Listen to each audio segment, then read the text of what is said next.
እንደዛ አይነቱ ሰብስብ ቀውስ ውስጥ ነው ኢትዮጵያ ያለችው። በየዘርፉ ብናየው ጥሩ ነው ብዬ ነው የማስበው። አሁን ብዙ ጊዜ ሻዶው የሚያደርግብን ጦርነቱን ብቻ ካየነው ነው። ከዛ ውጭ ከጦርነቱ ባሻገር በርካታ ጉዳዮች ስላሉ ቢያንስ በተወሰነ መንገድ ለምሳሌ ፖለቲካውን ብናየው፣ ማህበራዊ ሁኔታውን፣ ኢኮኖሚውን፣ ዲፕሎማሲውን፣ ፎሬን ሪሌሽኑ ሀገሪቱ ያለችበትን ሁኔታ አጠቃላይ ሁኔታዎችን ለማየት አይ ቲንክ ፐርስፔክቲቭ ይሰጠናል ብዬ አስባለሁ። ኮምፕሊት አብሰንስ ኦፍ ፖለቲክስ ሀገሪቱ ውስጥ ይታያል። ሙሉ ፖለቲካ የለም። አጠቃላይ ሀገሪቱ ያለችበት ሁኔታ የጦርነት ሁኔታ ነው። በስቴት እና ሶሳይቲ መካከል፣ በመንግስትና በህዝባችን መካከል ያለው ግንኙነት የጦርነት አይነት ግንኙነት ነው። አብይ አህመድ ባለፉት 8 ዓመታት ወደ ስልጣን ከመጣ በኋላ ኢትዮጵያ ውስጥ ገቨርነንስ የለም። ያለው አጠቃላይ እያንዳንዱን ማህበራዊ፣ ፖለቲካዊና ኢኮኖሚያዊ ችግሮች ለመፍታት የሚካሄድበት መንገድ አጠቃላይ ጦርነት ነው።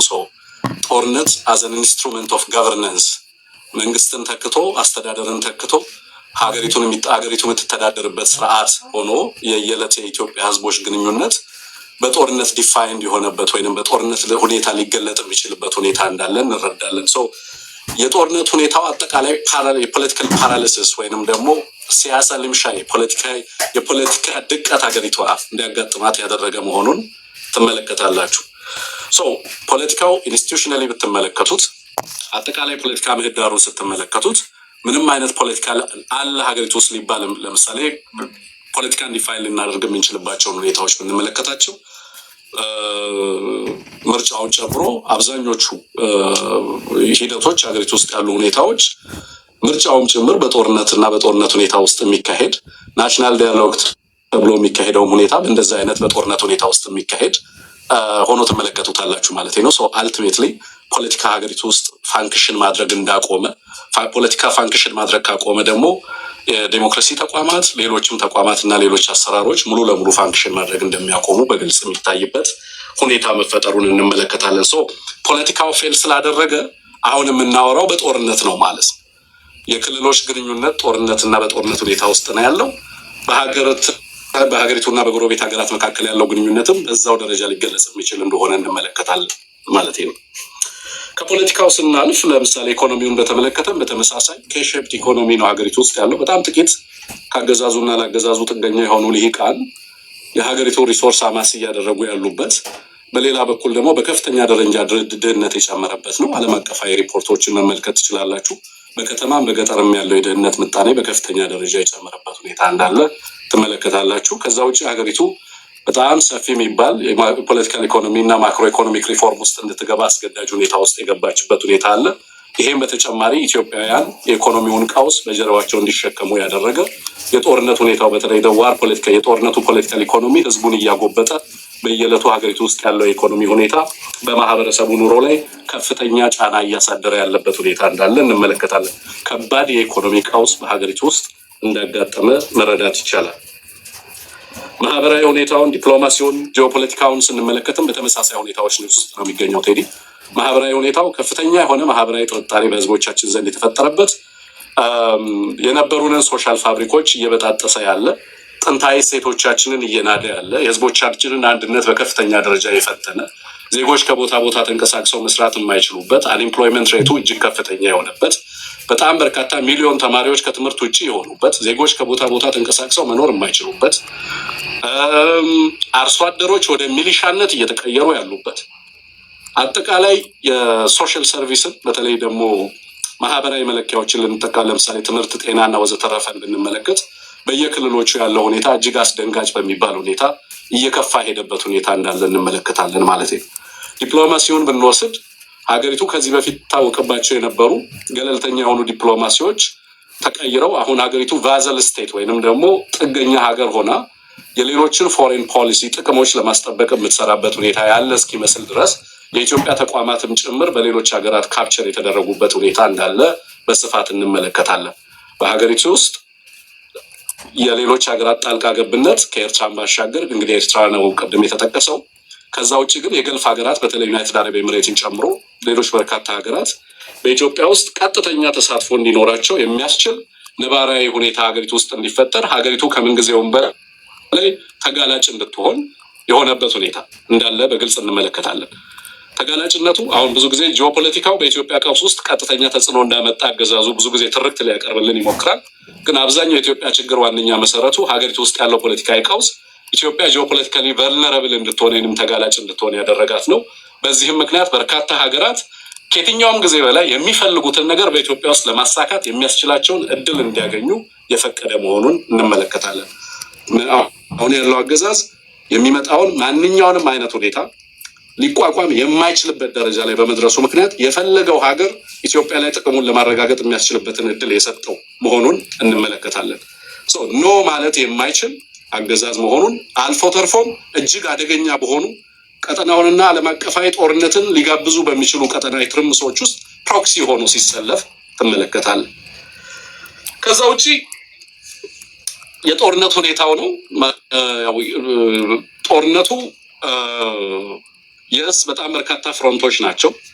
በርካታ ህዝቦች የሉና አደጋ አለብን ብለው ራሳቸውን ለመከላከል ከአገዛዙ ጋር በቀጥታ እየተፋለሙ ያሉበት ጊዜ ነው ያለው።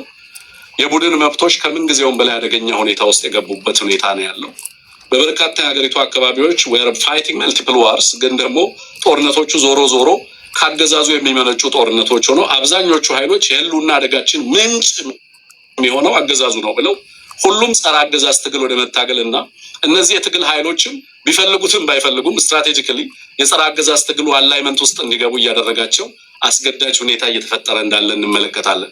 አገዛዙ ከዚህ በፊት በሩቅ የምናውቃቸው ጦርነቶች ፐሪፈሪ ላይ ኢትዮጵያ ድንበር አካባቢ ላይ ይደረጋሉ እንላቸው የነበሩ ጦርነቶች ዛሬ በሁሉም የሀገሪቱ አካባቢዎች የሚደረጉ መሆናቸው፣ የበርካታ ቴክኖሎጂዎችን በጦርነት ሂደት ውስጥ እየተጠቀመ መምጣቱ አገዛዙ ጦርነቶቹ ከኢትዮጵያ አልፈው ድንበር ተሻጋሪ ጦርነቶች እየሆኑ መምጣታቸው ጦርነቱ ይካሄድባቸው የነበሩ ምህዳሮችን በጦርነት ውስጥ ይሳተፉ የነበሩ አክተሮችን ቁጥርም አሃዝም መጠንም ስፋትም እየጨመረ በየጊዜው እየመጣ አሁን አዲስ አበባ እና በአዲስ አበባ ዙሪያ ላይ ጦርነት የሚደረግበት ሁኔታ እየተፈጠረ እንዲመጣ እየሆነ እንዳለ ትመለከታለህ። ይሄ ጦርነት በኢትዮጵያ ውስጥ ብቻ ደግሞ አይደለም የተወሰነው፣ ከሌሎች ሀገራት ጦርነት በተለይ ቀጠናው ላይ ካሉ ጦርነቶች ጋር ኮንቨርጅ እያደረገ እንደሄደም እየተመለከትን ያለ ነው እና አጠቃላይ በብዙ ቀውሶች ውስጥ ሄዲ በአንድ ቀውስ ብቻ የሚገለጽ ሳይሆን ድርብርብ ቀውሶች የሚባል አይነት ሁኔታ ውስጥ ሀገሪቱ እንዳለች የሚያሳይ እንደሆነ ለማንሳት ነው። ባጭሩ እንግዲህ ሰዓቴን በአግባቡ ከተጠቀምኩ አላውቅም። በአግባቡ ነው የተጠቀምከው። ጀዋር እዚህ ላይ የምትለው ካለ ወደ አንተ። አማራ ክልል ላይ እንደምታውቁት 4ኛ ዓመቱን የያዘ ጦርነት አለ። እንደው በአንተ ትንታኔ ምንድን ነው ምክንያቱ? አጠቃላይ ነባራዊ ሁኔታውን አንተ እንዴት ነው የምትገመግመው? ከዛ ወደ ራጅ ይመጣሉ። እስቲ አክቹዋሊ የኔን እድል ትንግርቱን ውስጠው ትንግርቱ በኢትዮጵያ ያለውን ነባራዊ ሁኔታ በደንብ እንትን ብሎታል። ብዙ ጥያቄዎች እየመጡ ያሉት በተለይ ከአማራ ክልል ካለው ማህበረሰብ ውጭ ያለው የሀገራችን ማህበረሰብ እንዲረዳ ምንድን ነው አማራ ክልል ውስጥ ወደ ትጥቅ አመፅ ያመራው? ምን ቢበሳ ነው? ምን ቢፈጠር ነው? ለምን ነው የፋኖ ትግል የተጀመረው? ምክንያቱ ምንድን ነው? ዋት ዘ ኮዝ ፎር ዘ አፕራይዚንግ። አሁን ደግሞ የክልሉ ሁኔታ ኦፍኮርስ ከሌላው የኢትዮጵያ ክልሎች ጋር የሚጋራው ብዙ ነገሮች አሉ። አሁን ያለው ሁኔታስ ምንድን ነው? ነባራዊ ሁኔታውስ ምንድን ነው የሚለው ከኔ ሰዓት ግማሽ መውሰድና ብታብራራ፣ ከዛ በኋላ እኔ ደግሞ የራሴን እንትን አደርጋለሁ። አመሰግናለሁ ጆዋል ጀነሮሲቲ። የአማራን ሁኔታ በተመለከተ እንግዲህ በመሰረቱ ባለፉት 60 ዓመታት የኢትዮጵያ ፖለቲካል ፕሮጀክት ከዛ ጋር ተያይዞ በጣም በርካታ ቅሬታዎች የነበሩ ቢሆንም በተለይ ከ1983 ጀምሮ ደግሞ አማራን እንደ ፖለቲካል ማህበረሰብ ኮምፕሊትሊ ቢትሬይ ያደረገ የፖለቲካል ፓክት ነው ኢትዮጵያ ውስጥ የነበረው ነው። ያለፉት 30+ ይርስ ኢትዮጵያ ውስጥ ያለው የፖለቲካ ሁኔታ አማራን እንደ ፖለቲካል ሶሳይቲ የሚመለከት ያልነበረ፣ የአማራ ህዝብ የነበረው ሚና አንዳንድ ማህበረሰብ እንደ ካልቸራል ግሩፕ እንጂ እንደ ፖለቲካል ሶሳይቲ ወይንም የፖለቲካ ቡድን ሊቆጠርና መብቶቹን ጥቅሙን ሊያረጋግጥ የሚችልባቸው አውዶች ያልነበሩ መሆኑን በትክክል እንመለከታለን። በነዛ ተደራራቢ ክህደቶች ውስጥ ወይንም ደግሞ ከኢትዮጵያ ዘመናዊ በተለይ በ1991 ከመጣው ፖለቲካል ፕሮጀክት እና ከዛ ውስጥ የአማራ ህዝብ ተሳትፎ የሌለበት አለመሆኑ የፈጠራቸው ከፍተኛ ተጽዕኖዎች በተለይ በስነ ልቦና ደረጃ እና በአማራ ማህበረሰብ ላይ በሚኖርባቸው በበርካታ የሀገሪቱ አካባቢዎች ላይ ይደርስበት የነበረው ጫና እንዳለ ሆኖ ባለፉት 8 ዓመታት ደግሞ የመጡ ቀውሶች በተለይም የአማራን ህዝብ በከፍተኛ ቀውስ ውስጥ እንዲገባ ያስቻሉ እንደሆኑ እንመለከታቸዋለን። ብዙ ጊዜ አሁን የአማራ ክልል ቀውስ ከፕሪቶሪያ በኋላ የመጣ ፕሪቶሪያን ተከትሎ የመጣ የገነፈለ ጉዳይ ተደርጎ እንደሚወሰድ እና በዛ መንገድም ናሬት እንደሚደረግ እመለከታለሁ። ግን ትልቁ ቀውስ መሰረቱ ከፕሪቶሪያ ባሻገርም ይሄ አገዛዝ ወደ ስልጣን ከመጣ ጊዜም ጀምሮ ከዛም በፊት በነበሩ ሂደቶች ከፍተኛ የሆነ ዲስፕሌስመንት አለ። አማራ ተኮር የሆኑ መፈናቀሎች አሉ። የሀገሪቱን ፖሊሲዎች፣ የህግ ምህዳሮች፣ መዋቅሮች አጠቃላይ ስትመለከቷቸው በጸረ አማራነት የተቀረጹ ናቸው። የአማራ ህዝብን እንደ ኮሎናይዘር አድርገው ፍሬም የሚያደርጉ ናቸው። የአማራ ህዝብ በኢትዮጵያ ብሔር ብሔረሰቦች እና መብቶች ላይ ከፍተኛ አደጋን የደቀነ ማህበረሰብ ተደርጎ ይተረክ ነበር። በሀገሪቱ ህገ መንግስትም ጨምሮ በሌሎችም በሀገሪቱ ውስጥ ባሉ አሰራሮች፣ ፖሊሲዎችም ሌሎችም ተቋማዊ አሰራሮች በሙሉ አማራን ታርጌት ያደርጉ ነበር። እነዛ ሂደቶች በጊዜ ሂደት ለውጥ ያመጣሉ ተብሎ በተለይ ደግሞ ወደ ሪፎርም ወይም ለውጥ መጣ ከተባለበት ጊዜ ጀምሮ የአማራ ህዝብ በጥያቄዎቹ በአንድም በሌላ መንገድ አድሬስ የሚደረጉበት እነዚህ ግሪቨንሶች፣ እነዚህ መፈናቀሎች፣ እነዚህ ዲስፖሴሽንስ እነዚህ ሁሉ ምላሽ ያገኛሉ የሚል ተስፋ ነበረው። በሂደት ግን የሆነው ነገር ምንድነው? ጦርነት ነው የመጣው። ከፍተኛ መፈናቀል ብቻ አይደለም፣ ከፍተኛ ማህበራዊ እና ፖለቲካዊ ጫናዎች ይደርሱ ነበር በማህበረሰቡ ላይ። ከዛ በቀጥታ የጦርነት ቪክቲም ሆነ። ቪክቲም ሲሆን እንደምታውቁት ራሱን ማህበረሰቡ እንዲከላከል አስገዳጅ የሆነ ሁኔታ ነበር የመጣበት። ሀገረ መንግስቱ ጭምር ራስን እንድትከላከል እያለ ማህበረሰቡን ለመቀስቀስ የተገደደበት ሁኔታ ነበር የነበረው። በዛ ሂደት ውስጥ የጦርነት ቪክቲም ሆኖ ነው ፕሪቶሪያ የመጣው። በጦርነት ቪክቲም ሁድ ውስጥ የነበረ ማህበረሰብ፣ ከፍተኛ የሆነ ትሮማ ውስጥ ያለ ማህበረሰብ፣ ኢኮኖሚካሊ ፖለቲካሊ እና በጦርነቱ የደረሰበት ሰፊ ጉዳት ባለበት ሂደት ውስጥ እንደገና በአገዛዙ ኢሚዲየትሊ ትርክቱ ተገልብጦ የሰላም ስፖይለር ወይም ፒስ ስፖይለር እየተባለ ይከሰስ የነበረ ማህበረሰብ ነው። በትግራይና በፌዴራል መንግስቱ መካከል በነበረው ስምምነት አማራ ኮረፈ እያለ ነበር ናሬት ሊያደርግ የሚሞክር የነበረው አገዛዙ። አክቹዋሊ አማራ ህዝብ ግን ቪክቲም ነበር በሰዓቱ። ከፍተኛ ሀብት ንብረት፣ የሰው ንብረት፣ ሰብአዊ ጉዳት ያስተናገደ ማህበረሰብ ነበር የነበረው። ማህበራዊ ሂሊንግ የሚያስፈልገው ማህበረሰብ፣ ሳይኮሎጂካል ሂሊንግ የሚያስፈልገው ማህበረሰብ፣ ኮምፐንሴሽን የሚያስፈልገው ማህበረሰብ እና የፖለቲካ ሂደቱ አካል መሆን የሚገባው ማህበረሰብ እንደገና ዲሚሊታራይዝ መደረግ አለበት የሚል አቋም በፌዴራል መንግስቱ ተያዘና አማራ ምንም አይነት ትሬት በፌዴራል መንግስቱ ላይ ፖዝ ባላደረገበት ሁኔታ፣ ካፓቢሊቲውም ባልነበረው ሁኔታ ውስጥ አገዛዙ አማራ ላይ ሌላ ጦርነት ኢምፖዝ አደረገ። በአማራ ክልል አማራ እየተዋጋ ያለው ጦርነት በአገዛዙ አማራ ላይ ኢምፖዝ የተደረገ እንጂ የአማራ ህዝብ አገዛዙን ለመውጋት ራሱን ኢንቴንት ኖሮት ካፓቢሊቲ ዴቨሎፕ አድርጎ በአገዛዙ ላይ ያወጀው ጦርነት አይደለም። this is a war imposed by the state.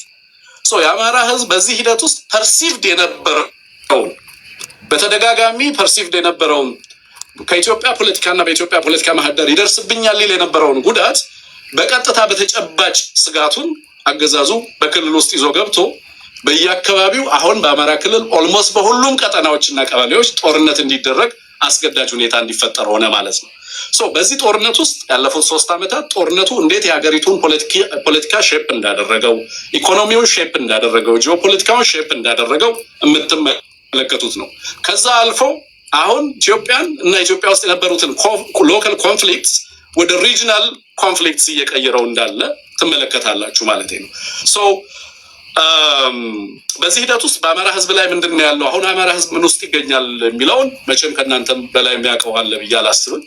ከ10+ ሚሊዮን በላይ ተማሪዎች ከትምህርት ገበታ ውጭ ናቸው። ትምህርት ቤቶች ፋንክሽን አያደርጉም። ፖለቲካ ፋንክሽን አያደርግም። ክልሉ የሚተዳደረው በዋርሎርዶች ነው። በጦርነት በወታደሮች ነው ክልሉ የሚመራው። በሁሉም አካባቢ ላይ ፖፑላር ሬዚስታንሱ በሁሉም አካባቢ ላይ ተቀጣጥሎ የቀጠለበት ሁኔታ ነው ያለው።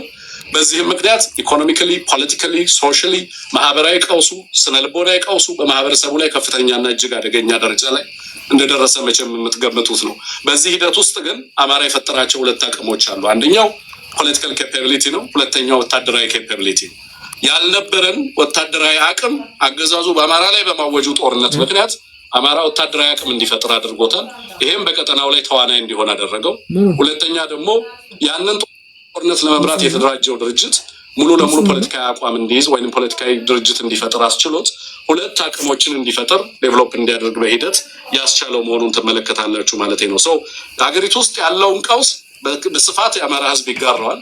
ፔኪውላር የሆነ ቀውስም ደግሞ በአማራ ክልል እንዳለ ትመለከታላችሁ ማለት ነው። በክልሉም ከክልሎች ያለውን ማህበረሰብ ግን ልክ የኢትዮጵያ ህዝብ በሁሉም ቦታ ላይ ያለው የሀገራችን ህዝብ ሼስ እያደረገ ያለውን አይነት ተጽዕኖ ሌላም ቦታ ላይ ያለው ማህበረሰባችን በዛው ልክ ያንን ተጽዕኖ እየተጋፈጠ ያለበት ሁኔታ እንዳለ እንመለከታለን። ምናልባት ስፔሲፊክ የሆኑ ጥያቄዎች ካሉ በኋላ ላይ አድሬስ አደርጋቸዋለሁ። ግን አሁን ያለው ሁኔታ በዚህ ደረጃ ሊገለጥ የሚችል ነው።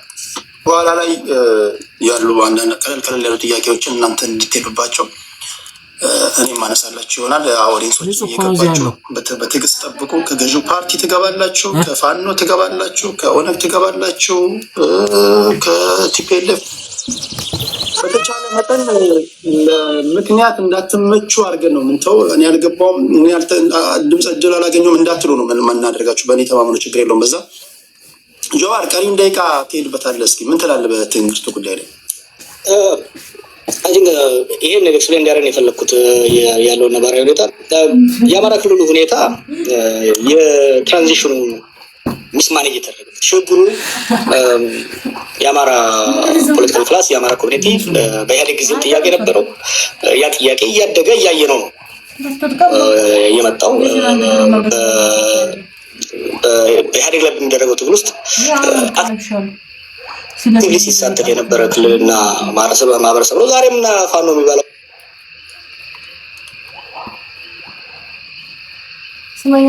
ኃይል እኛ ቄሮ በነበረበት ወቅት ፋኖ በሚል ሰላማዊ ትግል ሲያካሂድ የነበረ ነው። ጎልተው የወጡ ጥያቄዎች ነበሩ። በላንጣው ጋባት ይስመቱልን አንገት ላይ እንደዘርበ እንዳናይ ነፍቀር ፍቅር ያንዳንዱ ብሪል ከናት ይዘው እንደተፈልገው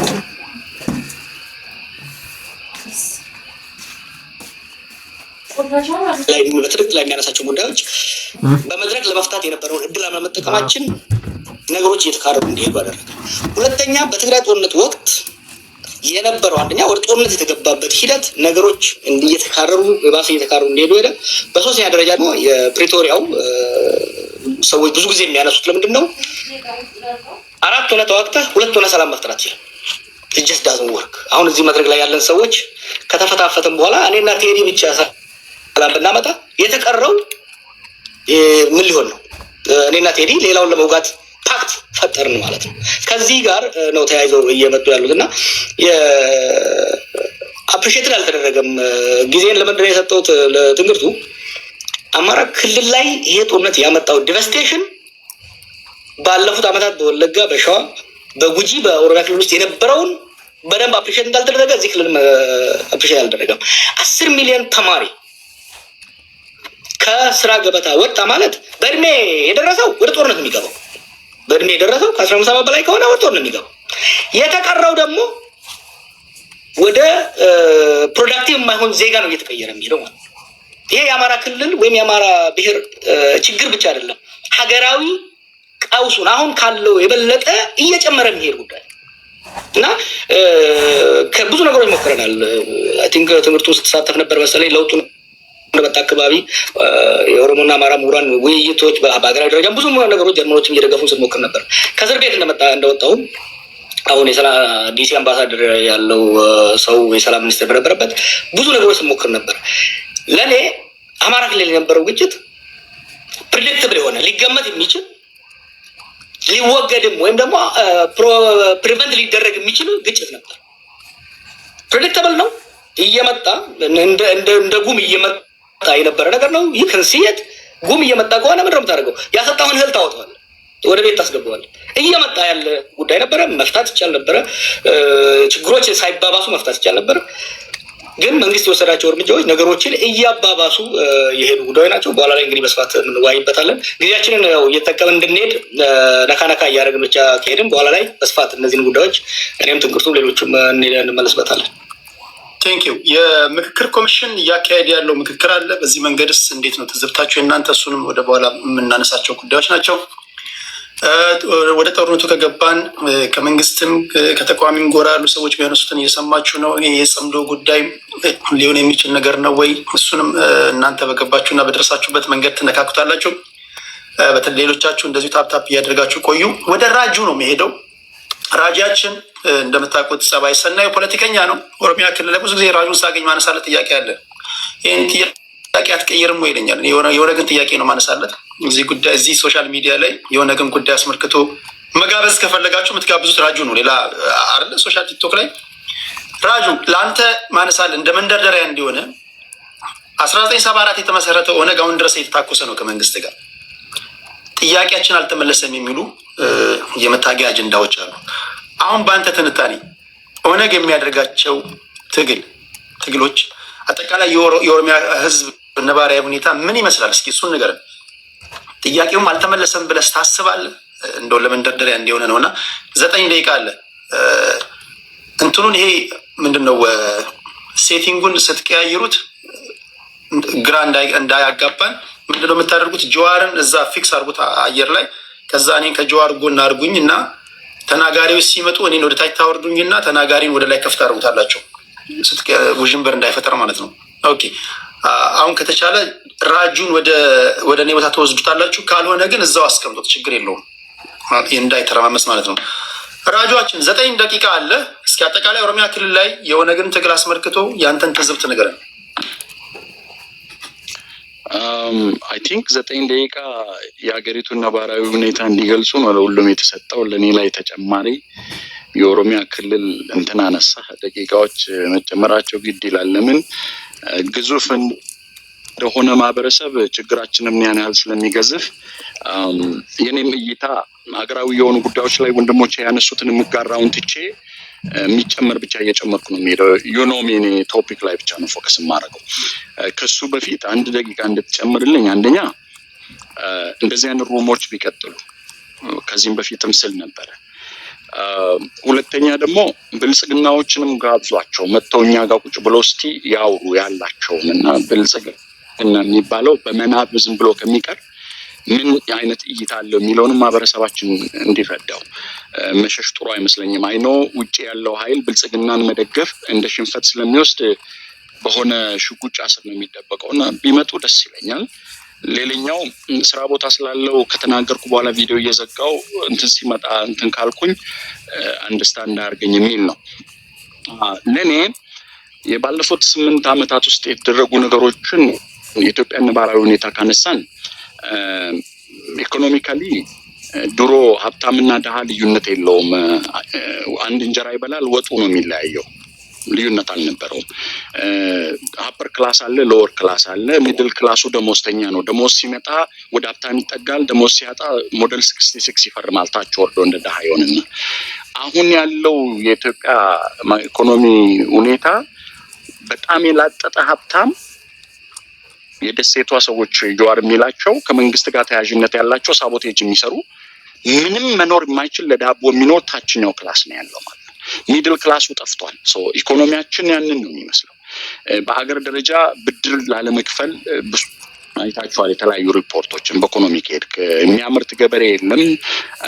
ኢኮኖሚን በኢኮኖሚ ማደቀቅና አንኤምፕሎይመንት ሬትን ሀይ ማድረግ መንግስት ለወታደር ግብአት እየተጠቀመው ነው። ወጣቶች ስራ ሲያጡ ፑል ቤት ይሄዳሉ። ከፑል ቤት ያፍሳቸውና ሄዶ ለማገዶ ይጠቀምባቸዋል። አሁን ባሉበት ጦርነት ውስጥ ኢኮኖሚውን እንደዚህ ማየት እንችላለን።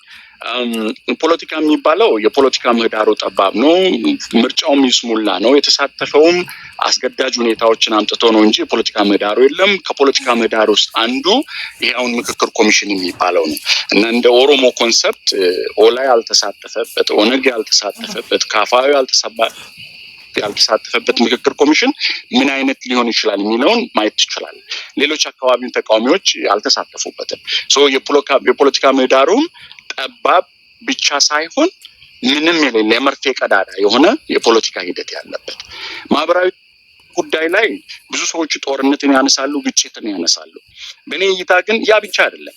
ብልጽግና ካመጣቸው በጣም መጥፎ ነገሮች አንዱ የህዝብ ለህዝብ ግንኙነቱ የሻከረበት ነው።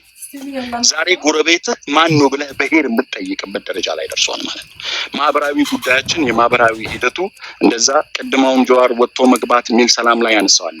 የሞተብህን መቅበር፣ ሰርግህን መሄድ፣ አባትና እናትህን መቅበር የማትችልበት መታሰር ደግሞ ብርቅ የሆነበት ድሮ ቲፒኤልኤፍን ስንከሰው ጠርሙስ ያንጠለጠለ ያልን ነው አይደለ? ዛሬ ግን አንጠልጥለህም ህይወቴ ይትረፍ የሚል ነው። ላንች ላይ እስር ቤት ያለውን ሰው ምሳ ወስደህለት ራት ላይ የቦይ ቀዳዳ ውስጥ ተገሎ ነው የምታገኘው። ሶ ያን ያህል አለ ማለት ነው የማህበራዊ ጉዳዩ። ሰላም በተመለከተ ትግራይ ክልል አካባቢ ያለው በፌደራል መንግስቱ በቲፒኤልኤፍ በሌሎች ኃይሎች ያለው ሹኩቻ የትግራይ ህዝብ አበንደን ሆኖ በጣም ዋጋ እየከፈለ ነው። የትግራይ ህዝብና ህወሓትን ለይተን ማየት መቻል አለብን። የትግራይ ህዝብ በሚዚ ቁማር መሃል ዋጋ እየከፈለ ነው።